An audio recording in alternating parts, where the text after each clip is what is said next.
వాలంటీర్లను కించపరిచారంటూ జనసేన అధినేత పవన్ కళ్యాణ్ పై తిరుపతి జిల్లా సూలూరుపేట ఎమ్మెల్యే కిలివేటి సంజీవయ్య ఫైర్ అయ్యారు. తిరుపతి జిల్లా నాయుడుపేట మండలం పూడేరు సచివాలయం పరిధిలో జరిగిన జగనన్న సురక్ష క్యాంపులలో పాల్గొన్న ఎమ్మెల్యేకి ఎంపీపీ కురుగొండ ధనలక్ష్మి ఘనంగా స్వాగతం పలికారు.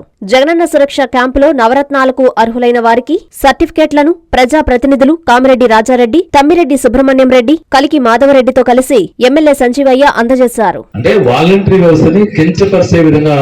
మాట్లాడిన దుర్మార్గమైన చేష్టలు పవన్ కళ్యాణ్ గారు. ఆయన కూడా ఒక మాట చెప్పాలి. ఆయన ఎప్పుడు అధికారంలోకి వస్తారని చెప్పట్లే. ఆయన అదొక గొప్ప విషయం. ఆయన తెలుసు. ఆయన 2 దగ్గరలో నిలబడితే నేను ఓడిపోయాడు. నేను అధికారంలోకి వస్తాను, మిమ్మల్ని ఉద్ధరిస్తానని చెప్పట్లా. చంద్రబాబు నాయుడు గారికి అధికారం ఇవ్వండి, ఉద్ధరిస్తా అంటారు. చంద్రబాబు నాయుడు గారికి అధికారం ఇస్తే ఉద్ధరించేది ఈయనే చెప్పేదానికి. నేను చెప్పాలి, నన్ను గెలిపించండి, నేను మంచి చేస్తానండి.